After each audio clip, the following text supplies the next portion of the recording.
Bonjour à tous et bienvenue pour une nouvelle vidéo où on va parler beaucoup, où on va parler de mon retour de Paris, où on va parler d'un peu de tout. Donc concrètement, où on en est, on est le 25 novembre. Je suis revenu de Paris le 17. Tout s'est bien passé. Tout s'est bien passé. Mon examen de conduite, je l'ai eu par rapport au permis scooter. Donc par rapport au permis scooter, j'ai eu mon examen. Donc c'est génial. J'attends le permis papier, je devrais le recevoir soit demain, soit après-demain. Donc, je suis content. Je suis content. Je l'ai passé dans le début de la semaine du 10 de novembre. Et, et voilà. Concrètement, je m'attendais à ce que ce soit plus dur. J'ai eu peur pour rien. Je me suis inquiété pour rien. Tout s'est très bien passé. Euh, j'ai pu appréhender l'objet scooter comme j'ai voulu. J'ai eu aucun souci avec lui. J'ai pas eu de couac au démarrage. J'ai pas eu de couac à l'allumage non plus. Euh, j'ai j'ai fait mes épreuves et tout s'est bien passé. Sans aucun problème particulier. Euh, bon, au début, je tâtonnais, mais vers la fin, j'arrivais, donc j'étais content. Vers la fin, j'étais content, donc c'était une bonne journée ce jour-là. Et que dire de plus? Que dire de plus? J'ai passé 4 heures à conduire, 4 heures à être vigilant dans Paris. Donc quand tu conduis en voiture dans Paris, tu conduis partout. Mais alors en scooter dans Paris, tu conduis encore plus partout, y compris les petits coins paumés. Donc ouais, je suis relativement content. C'était pas trop bondé. Bon, j'ai oublié euh, un, un feu à un moment donné. J'ai vu le feu, il était vert, donc je suis passé, et juste au moment où je passais, il est passé à l'orange. Donc le type qui me dit stop, stop, stop, stop, stop, stop, stop, je pouvais pas arrêter ma pécane comme ça, donc j'ai passé à l'orange. Ça ne m'a pas retiré de point, ça ne m'a pas retiré de point, tant mieux. J'étais engagé, donc je pouvais pas m'arrêter. Donc du coup, ouais, bonne petite journée que ce jour-là. J'ai passé ensuite une bonne semaine avec des amis. Je suis allé à la Icon. Donc ouais, dans l'ensemble, un séjour sur Paris prolifique. Dans l'ensemble, un séjour sur Paris où justement tout allait bien. Aucun souci à déplorer. Tout s'est passé super bien. Je sais pas trop quoi dire de plus vis-à-vis de ça. J'ai pu faire ce que je voulais. Pas totalement. J'aurais voulu faire plus de choses, mais j'ai été un peu embêté par le fait que j'étais pas tout seul, par le fait que il y a des jours où j'ai dû rester pour me reposer. Euh, ouais, donc voilà. Je vais y retourner bientôt, je ne sais pas encore quand. Peut-être mi-décembre. Peut-être mi-décembre, sinon début janvier. euh, pour passer un autre examen. Passer un autre examen, donc j'attends. J'attends. Je vais voir pour passer le permis quadricycle léger, donc le permis voiturette. Donc c'est le permis AM, mais donc du coup c'est la fonction BSR, mais plus. Donc on va bien voir ce que ça va donner vis-à-vis de ça. Concrètement, je sais démarrer une voiture, j'ai manœuvré quand je me gole pas un pommier, en pleine nuit. Oui, une de mes histoires, une de mes péripéties. C'est mieux au féminin, Guillaume. Une de mes péripéties. J'ai voulu bouger la voiture de ma mère parce que j'avais un ami qui l'avait jusqu'à maintenant et puis il me l'a rendu. Et là où elle était, à me gêner pour faire ce que j'avais à faire, donc j'ai dû la déplacer dans un terrain privé. Et de ce fait, j'ai rencontré un pommier. Du coup, la voiture n'a rien, le pommier n'a rien. Bon, il a un peu pris cher sur une branche, mais c'est pas grave.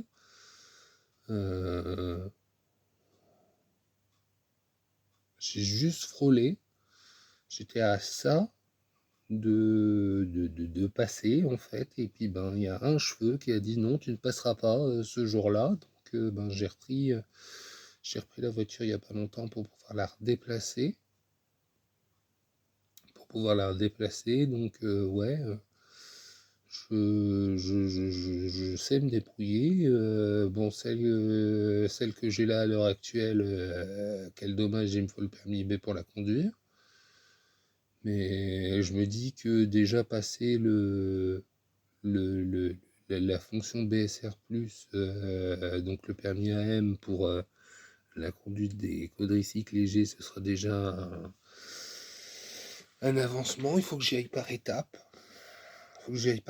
Donc ce sera le scooter, puis le quadricycle léger, puis le permis B, donc le permis voiture classique, parce que sinon je vais avoir peur.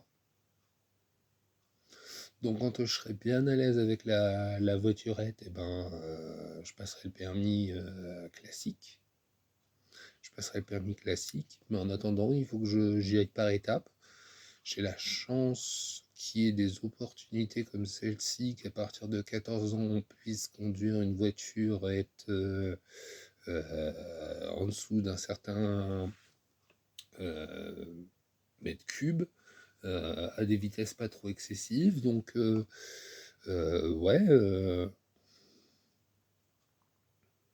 Alors, je sais, j'aurais pu le faire plus tôt. Mais j'ai pas pu. Et puis, concrètement, on en est que j'avais pas forcément besoin à l'époque de me déplacer plus avant que ça. Mais là, ça devient une nécessité. Donc, oui, il faut que je puisse me déplacer, il faut que je puisse profiter de mon indépendance. J'ai pas encore de scooter là à l'heure actuelle, j'attends encore un peu de voir parce que déjà j'attendais mon permis. Ensuite, je voulais voir comment je m'en sortais réaction à chaud. Donc, concrètement pour l'instant ça va. Bon, est-ce que en remontant sur un scooter ça va faire la même chose? Je sais pas. Il me faudrait peut-être du temps pour le manier. Donc ouais, je suis assez content. Je suis assez content de moi. Passer de mes petits pieds à des rollers, de mes rollers à un vélo, d'un vélo à un scooter, c'est déjà beaucoup. J'aime beaucoup les motos, mais pas sûr que je puisse en conduire une un jour.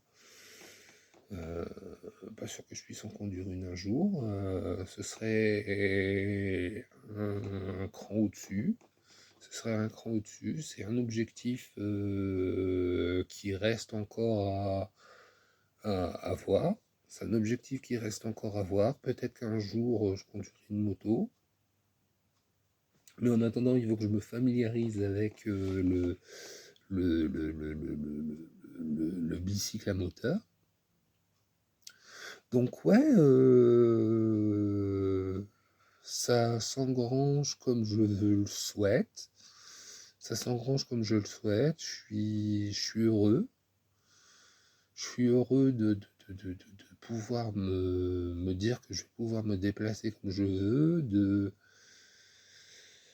me dire que je vais pouvoir avancer, que je ne suis plus un piéton à proprement parler, que j'ai cette possibilité d'avoir euh, un, un véhicule motorisé. Bon, ça ne me permettra pas d'aller loin, mais au moins, je peux, je peux facilement me déplacer, que ce soit dans ma ville ou la ville d'à côté, quand je l'aurai. Je ne sais pas encore comment le transporter, mais éventuellement, quand je vais en excursion, je pourrais éventuellement le prendre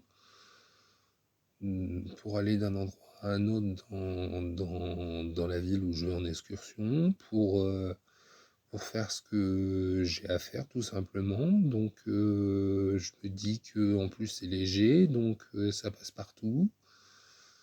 Donc ouais, je suis assez content. Je suis assez content. Euh, je sais pas si les trains acceptent les scouts, mais si c'est le cas, tant mieux. Faudrait que je me renseigne. Auquel cas, ben, j'aurais qu'à sortir le scoot du train et puis ben, ils acceptent les vélos, je vois pas pourquoi ils accepteraient pas les scooters. Mais j'aurais plus qu'à le sortir du train et puis à avancer, sinon il faudra que je me rende avec le scooter par mes propres moyens dans la ville que je visite. Donc ça n'est pas un désavantage. Ça n'est pas un désavantage, au contraire, c'est plus un inconvénient de taille, on va dire, qui est de savoir comment le garer, enfin où le garer.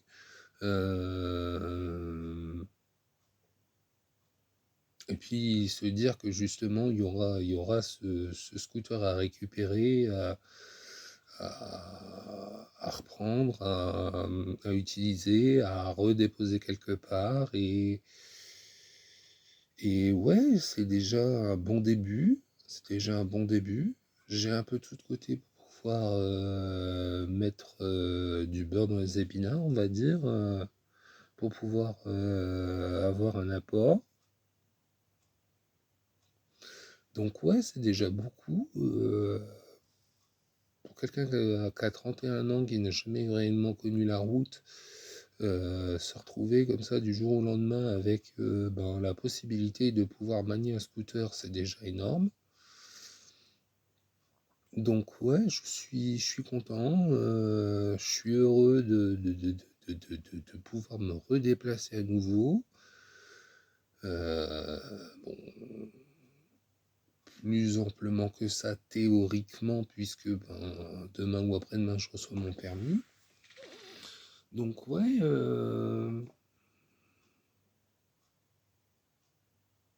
concrètement, j'aurais pu conduire dès aujourd'hui avec l'attestation qu'on m'a fournie, mais justement, je me suis dit qu'il valait mieux que j'attende d'avoir le permis en lui-même.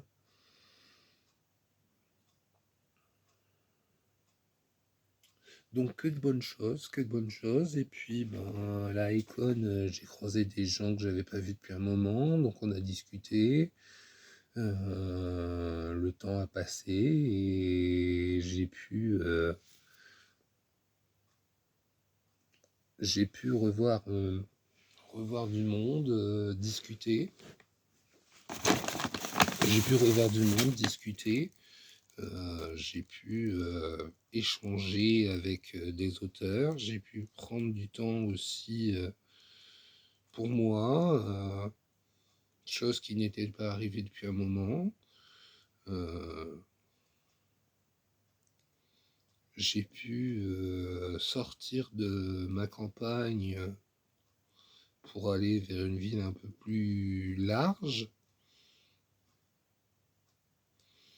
Donc ouais, des bonnes choses, des bonnes choses. Et ben, tous ces devoirs, quoi. Donc, je suis désolé, je me cure les ongles en même temps. Après tout, hein, discussion sans filtre, manucure aussi, pourquoi pas, hein. J'avais encore jamais fait ça sur ma chaîne, mais bon, c'est une première à tout. Donc ouais, on en est là, on est là. J'attends sagement, que tout se décante.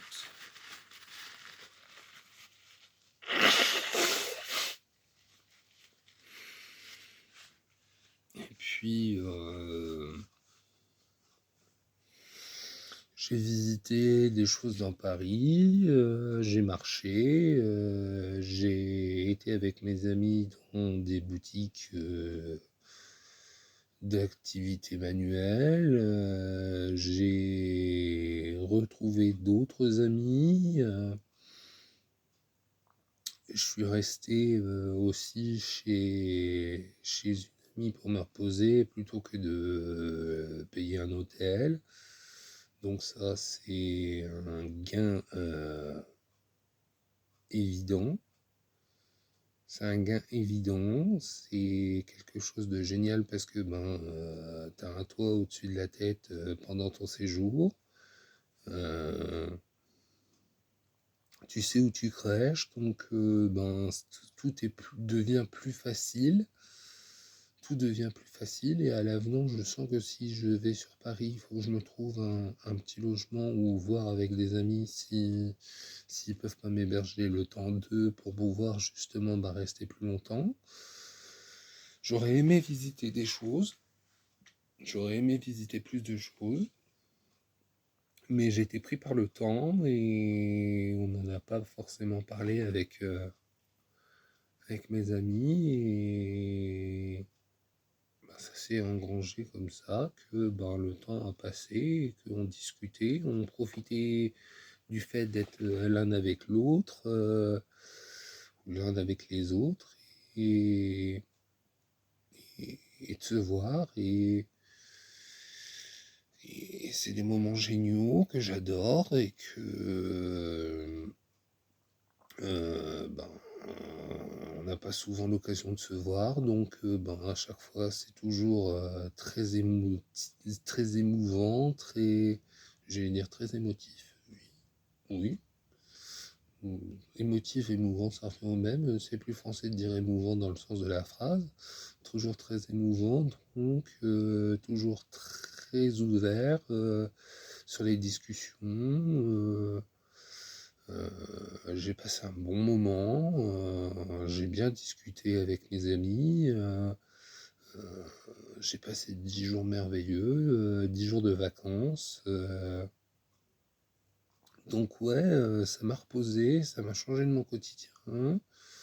euh, et c'est quelque chose que j'avais besoin. C'est quelque chose que j'avais besoin. Je suis seulement en train de redescendre, je suis seulement en train de redescendre de mon séjour de 10 jours sur Paris, donc concrètement, ça va faire une petite semaine que je suis rentré, et c'est seulement au bout d'une semaine que je décompresse de certaines situations, que je me dis, voilà, c'est fini. Mais il y aura d'autres événements auxquels je participerai, et ouais, j'ai des souvenirs plein la tête et je chéris ces souvenirs, et du coup, pendant une petite semaine, j'étais là à repenser un tel qui a fait ça, un tel qui a fait ça, un tel que j'ai pas vu depuis longtemps, que j'ai revu, à une telle que justement j'ai pas partagé un café avec. Donc ouais, beaucoup de choses et d'avancées, beaucoup de liens qui ont été faits ou reprolongés, beaucoup de discussions, beaucoup de moments à se reposer, à profiter tout bonnement de choses et d'autres. Du coup, voilà où on en est. Voilà où on en est de mes petites aventures. Un week-end sur Paris charmant lorsque j'ai... Ouais, parce que c'était plus le week-end. Je suis arrivé le 7, mais mon examen c'était le 12, donc ouais, c'était plus un week-end. Donc ouais, je suis arrivé le 7 novembre, donc en début de semaine, mais mon examen c'était le 12, donc ouais, c'était pas mal. Non, le 8, pardon, je bug. Je sais plus. Je sais plus comment ça s'est passé. Non, c'est fin de semaine, puisque oui, donc c'est un week-end, puisque je suis arrivé le vendredi. C'était le samedi 8 novembre. Donc ouais, un week-end particulièrement bien vis-à-vis de mon week-end d'examen. Et puis une semaine géniale à discuter avec des amis, à voir du monde, à me reposer, à profiter.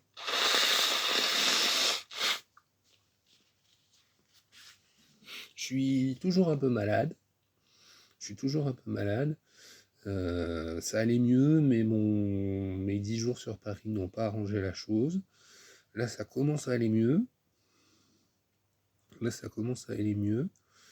Je me soigne, mais ça va pas forcément mieux que ça. C'est loin guérir. Donc je sais pas pourquoi en rentrant comme ça, mon nez a décidé de couler, alors que je n'avais rien avant.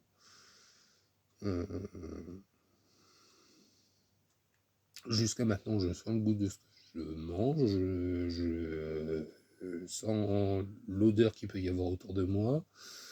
Donc j'avais peur que ce soit le Covid, parce que je vais pas souvent sur Paris, mais je sais qu'il y a des rechutes en ce moment, donc ça me faisait très peur, et j'ai une amie qui a chopé le Covid, donc une rechute de Covid, mais du coup, moi c'est pas ça, donc je touche du bois, j'en ai là. Donc ouais, bah, c'était juste un rhume comme ça en passant. Le lendemain de mon retour, tiens, tu t'es bien amusé, t'as pris les courants d'air pendant un week-end, tu t'es reposé, et je suis là, je me manifeste, moi, le rhume, donc ouais, je sais pas pourquoi, ça s'est décidé comme ça, que j'allais être malade. Mais du coup, ouais, j'ai pas posté pendant une semaine, et bah, c'est pas grave, hein, mais du coup, voilà où on en est. Et donc, du coup, ben, à la école, j'ai pris Les Garçons Perdus de C.M. Stern. Dans le village où il est né, Jacques n'a jamais trouvé sa place. Sa beauté inhabituelle est une véritable malédiction, suscitant moquerie et jalousie. Le jeune homme n'a pas d'autre alternative que de s'enfuir à Londres, où l'attend une vie de misère. Pour survivre, il est contraint de vendre ses charmes dans les bas-fonds, jusqu'au jour où son joli visage suscite l'intérêt d'un étrange immortel. Ce vampire déguisé en gentilhomme lui propose un pacte. Jacques doit séduire un éminent membre de la société immortelle afin de lui dérober ses secrets. Il pourra alors retrouver la liberté et la richesse. Contraint d'accepter, Jack s'engage dans un engrenage mortel de complots et de jeux de pouvoir, une machination dans laquelle Antoine, un jeune prince arrogant, envoûtant et terriblement dangereux, vient semer le trouble, et les secrets qu'il dissimule pourraient tout remettre en question. J'ai pris Kemjira, de Kali. Kem est né dans une famille maudite. En théorie, une fille née dans cette famille serait en sécurité. Cependant, un fils mourait alors avant d'avoir atteint l'âge de 20 ans. La mère de Kem lui donne astucieusement un prénom de fille, Kemjira, qui signifie en sécurité pour toujours. Kem y croit jusqu'à son 19e anniversaire. J'ai pris Shine de Hervé Estier. Parfois, c'est dans le cœur d'un autre qu'on finit par briller. Il y a Cameron, populaire, aimé, admiré, et puis il y a ce garçon qui le trouve au plus haut point, mais Cameron ne peut pas s'en approcher parce qu'il risquerait de dévoiler son secret. Que dirait-il s'il savait que tout ce dont il rêve, c'est de poser ses lèvres sur celles du garçon aux yeux verrons. Et j'ai pris un manga, Heartless, de Masumi Nishin. Époque contemporaine, un homme manuel vit dans la forêt avec un démon à la beauté si grande que celle-ci lui sert à séduire les proies avant de leur ôter la vie. Leur quotidien est paisible jusqu'au jour où apparaît devant eux un groupe d'excités bien résolus à casser de l'hérétique. Cruel, effrayant et sublimement beau, voici la première œuvre reliée de Masumi Nishin, une auteure pleine de talent, dessinée et contée avec un réalisme époustouflant. Voici un BL de type survival horror comme jamais vous n'en avez vu. Ensuite, je suis allé à la Fnac. J'ai acheté Boyfriend Material d'Alexis Hall. Luc a toujours été sous le feu de la rampe. Fils de 2 rockers stars, il est poursuivi par les paparazzi et voit ses excès régulièrement s'étaler dans la presse à scandale. Lorsqu'une nouvelle photo compromettante est publiée, c'est une catastrophe. Luc pourrait carrément perdre son travail. Pour redorer son image, le jeune homme doit absolument se trouver un petit ami très respectable. Il déniche la personne qui semble idéale pour ce rôle, Oliver Blackwood, avocat végétarien, bien sous tout rapport, aussi peu scandaleux que possible. Luc et Oliver n'ont rien en commun, mais ils concluent un pacte. Ils feront semblant d'être ensemble jusqu'à ce que la tempête médiatique se calme. Mais le problème avec les fausses relations, c'est qu'elles ressemblent beaucoup aux vraies. On peut même tomber amoureux au point de ne plus vouloir se quitter. Recherche faux petit ami idéal, parfait à tout point de vue. L'étiquette cachée, la fin. J'ai pris Quicksilver de Cagliart, donc le tome 1, Fée et alchimie. Dans le royaume désertique de Zilvaren où l'eau est plus précieuse que l'or, Ceres Fane survit en volant dans les réserves de la reine éternelle. Dotée de pouvoirs étranges qu'elle cache soigneusement, elle pense maîtriser sa vie de voleuse jusqu'à ce que la garde royale l'attrape. Sur le point d'être exécutée, elle ouvre accidentellement un portail magique qui la projette dans un monde enneigé.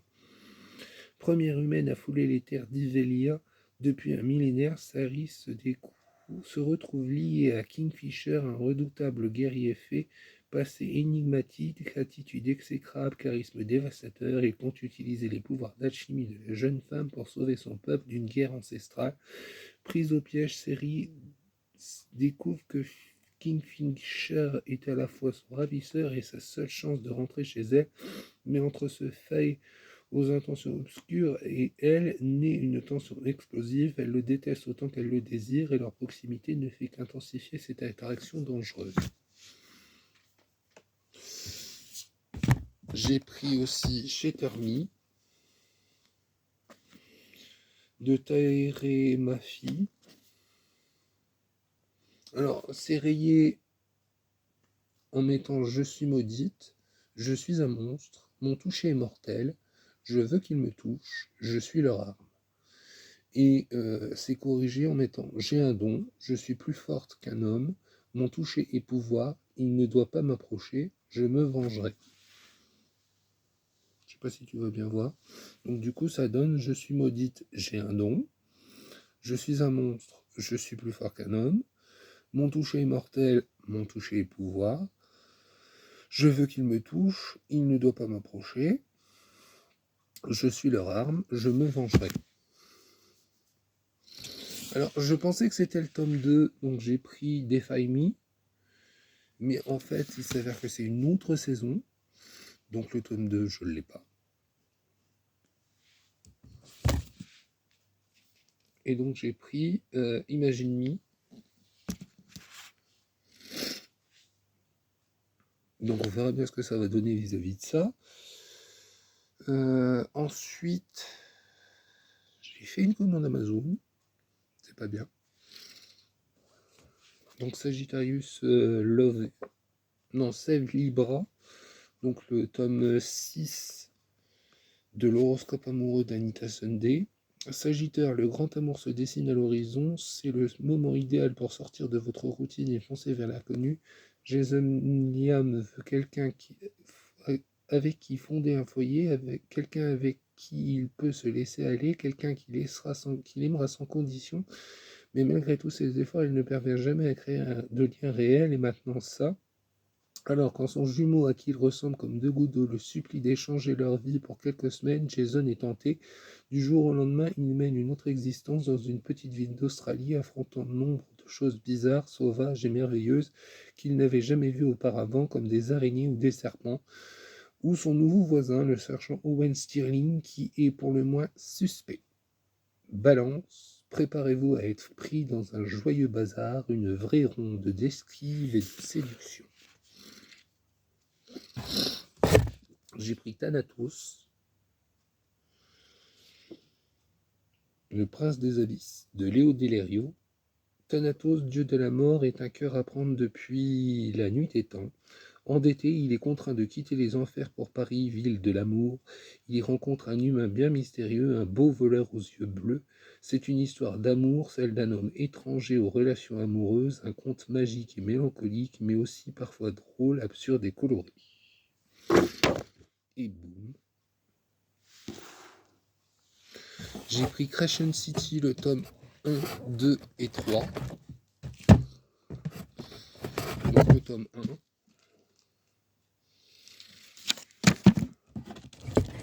Le tome 2.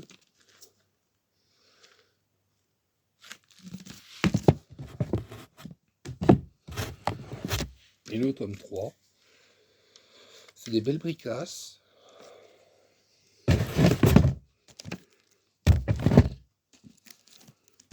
Ils font presque 1000 pages chacun.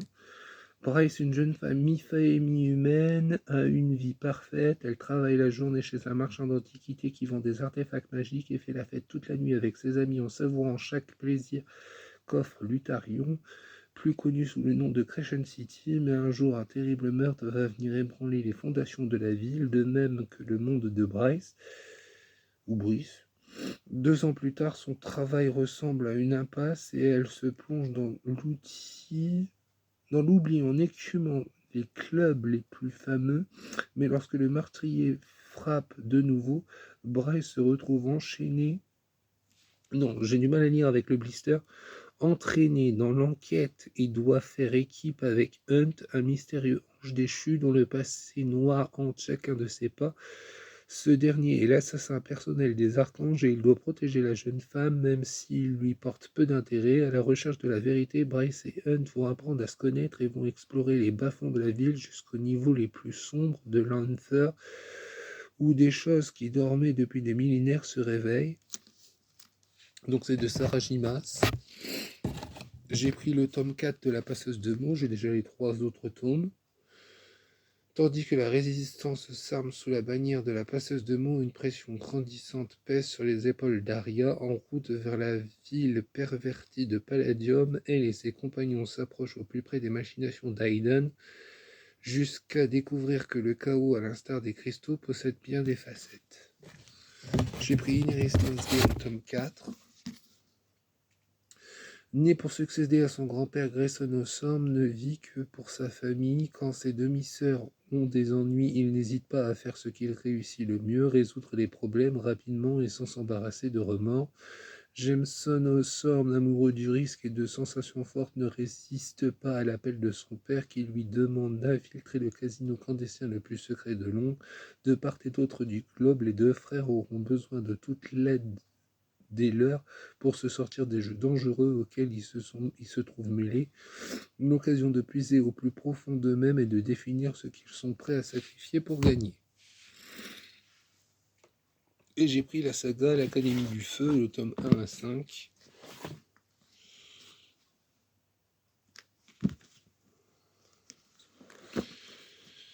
Une académie magique, des tempêtes mortelles, une alliance forcée, une attirance impossible. Je m'appelle Eira Fall et je n'aurais jamais dû revenir à Sandralis, enfant rejeté et exilé. J'ai grandi loin des murailles de cette cité, mais lorsque le pouvoir incontrôlable du feu s'éveille en moi, menaçant de tout réduire en cendres, je suis forcé de revenir là où tout a commencé, à l'Académie du Feu, où je suis supposé apprendre à contrôler mes pouvoirs. Personne ne me fait de cadeaux, encore moins Liam Kane. Héritier d'une lignée prestigieuse, arrogant, glacial et terriblement doué, il incarne tout ce qui m'agace, mais aussi tout ce qui m'intrigue. Son regard semble toujours percer mes défenses, et même lorsqu'il me pousse à bout, je suis forcé de reconnaître son talent. Il m'énerve et pourtant il est le seul à savoir ce que je cache, mes doutes, mes failles et cette force mystérieuse qui brouillonne en moi. À Sandralis, les flammes ne protègent pas que la ville, elles dissimulent aussi des secrets, tandis que des tempêtes meurtrières menacent d'écraser la cité et d'anéantir ce qui reste de l'humanité. Liam et moi sommes forcés de collaborer, mais puis-je lui faire confiance, et s'il me trahissait? Donc on verra bien ce que ça va donner. Et voilà, c'est fini pour cette vidéo. Je te dis à très vite et à bientôt pour de nouvelles aventures.